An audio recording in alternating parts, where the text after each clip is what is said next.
What's up guys? Today I'm going to show you a tutorial on how to use the intervalometer on the Canon 80D. It's a pretty cool new feature that Canon just added finally to the latest crop sensor DSLR, which is kind of nice because I think people have been sort of expecting this for a while. I've got on a 12mm on my Canon 80D, shooting up at the clouds. It's kind of a cloudy day, so it's kind of a good day for time lapses. Maybe we'll see a lot of movement in the clouds because it's a little windy too. So I'm going to go ahead and jump into it. The first thing you want to do is pre-expose your shot and pre-frame your shot, which I've already done. I'll show you a picture of the framing that I've got. I'm shooting here at 800 shutter speed, 400 ISO, f-stop 11. Once you have that set, I'm going to go into my menu here. We're going to go to the intervalometer, which is under the red camera tab, and it's the first under the fourth menu there. So notice that it's disabled right now, and it's not even highlighted, or it's highlighted, but I can't even select it. That's because we're in live view. So the first thing you need to do also is get out of live view, and you can do that by pressing the record button. Now if we go back into the menu, you see that we can enable it. So with this intervalometer, you have a couple settings, and you see it says info detail set, so we're going to press info. You have your interval and your number of shots. Your interval excuse me, is simply just the amount of time in between shots. So right now it's at 3 seconds, and we can change that. I think I'm actually going to keep it at 3 seconds. 3 seconds is pretty good. And then we have the number of shots. It's on unlimited, and what I found out about this intervalometer when I was using it recently is it only goes up to 99 shots that you can set, like a hard number, and then it just goes to unlimited. I think if you've ever used Magic Lantern and the intervalometer feature on Magic Lantern, you can set up anywhere up to, like, I don't even know, like 1,000 shots or something. Probably more, maybe, I don't know. You can set a lot. I mean, whenever you shoot a time lapse, you never shoot less than 100 shots. So that's kind of weird that it just stops at 99 and then goes to unlimited. So what we're going to have to do is just set it to unlimited and just let it kind of start firing off. And you'll have to do a little bit of math, you know, because you want to have, in a time lapse, I try to shoot for at least 250 to 300 shots. And it all depends on your frame rate, because if you're at 300 shots and you are making a time lapse video at 30 frames a second, well, that's going to be a 10-second video. So to be able to figure out how many shots you're going to need, you're going to have to do some math based on what your interval is. I think if you have these settings here, you could probably leave it going for about 20 to 30 minutes. So if you have one picture every 3 seconds, that's 20 shots every minute. If you're shooting for 20 minutes, you're going to get 400 frames, and you'll have over a 10-second time lapse. So you just kind of have to do a little bit of math with these intervalometers. But I'm just going to set it to unlimited. I'm going to let it start firing off, and we're going to say okay. And I believe if we just press the shutter button, it will just start taking photos, which it is. It's going now. So I'm just going to let this fire off for a little bit, and then when we come back, we will get started on the editing process. All right, so I've been letting it run for about 15 to 20 minutes. I think I've got enough shots to work with. So I'm just going to stop the time lapse. I'm going to do that by just simply turning the camera off. It will record the last image that it took. So from here, we're just going to take everything inside and start editing. So here's all of the photos that I just took. So I'm going to right-click, copy these. We've got 294 photos, which is a pretty good amount. And paste them in a new folder. So in about 20 minutes, we shot about 1.5 gigs, which is not much. I was shooting JPEGs, so if I wanted more quality, I would have shot RAW.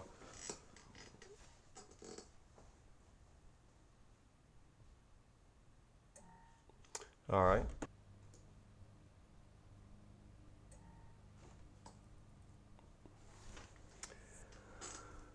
All right, those have copied. So now we're going to go into Lightroom. This is the first step of the editing process.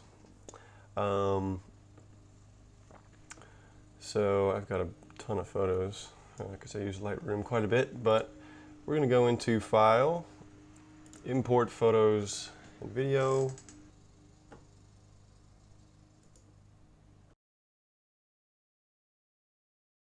So here's all our photos. We are going to select them all and we're going to import. And they will begin importing. Trying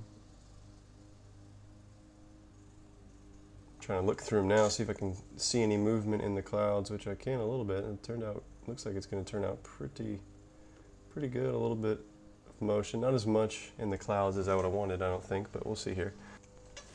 So after you import the photos, what I do is I edit the photos, but I'm not going to edit all 294 of these. I'm only going to edit one and paste the settings to all the different photos since they were all the same exposure and settings. So you can go to the very first picture here, go to develop, and there's my backyard there. Kind of boring, but I kind of wanted to shoot towards the clouds in the sky this day because they were looking pretty cool.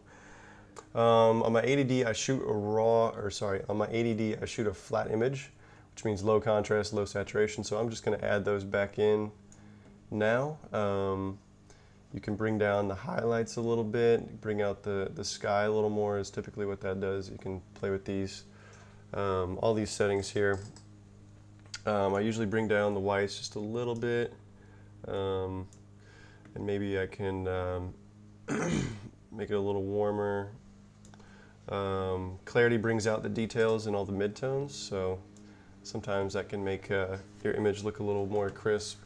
Bring up saturation a little bit.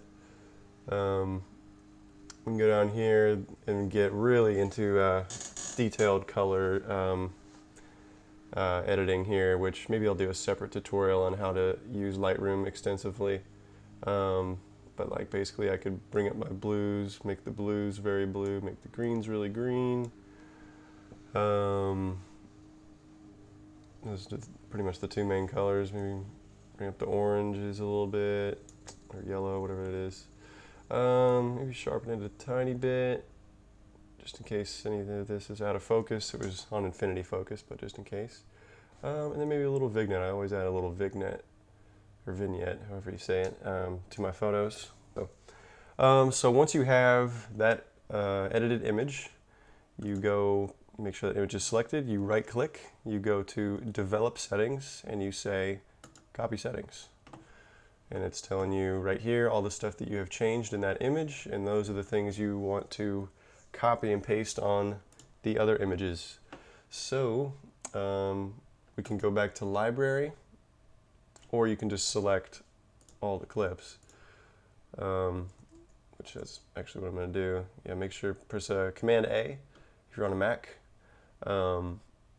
Make sure all the images are selected. You've already copied the settings. Now we go to sync settings down here in the library window, and we say synchronize. Pasting settings done, and if you scroll through, you'll notice all the images are changing. So once you do that, then you go up to File, Export.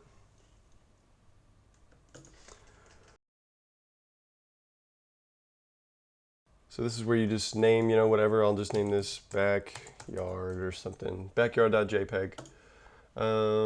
Once you have the folder and the name of the file, you're just going to say export.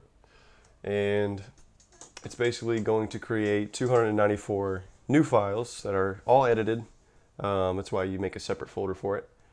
So I'm going to wait for this to export, and we are going to then move on to Photoshop to finalize the time lapse.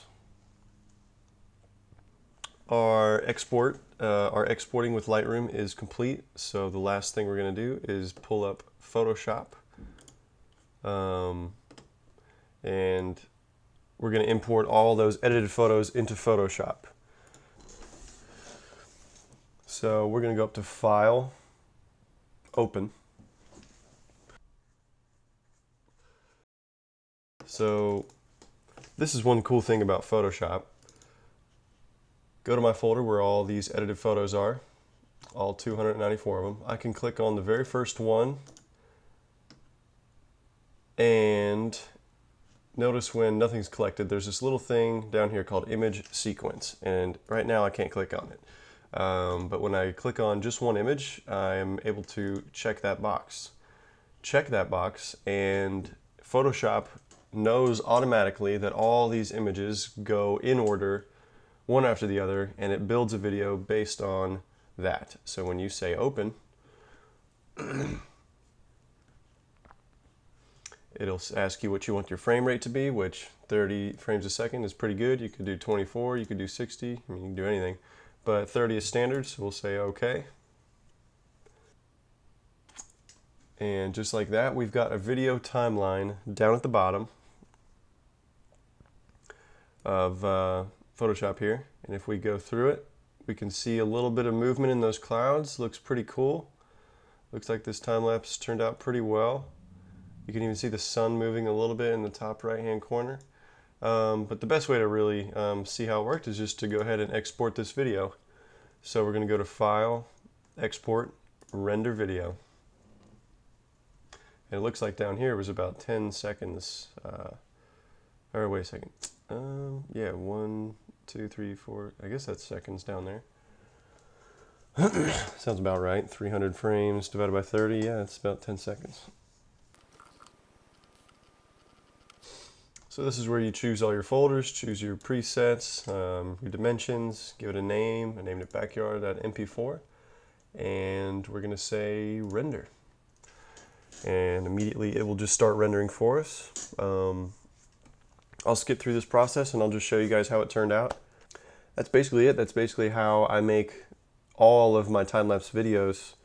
I'm also going to do a video tutorial on how to use the Magic Lantern version of the intervalometer.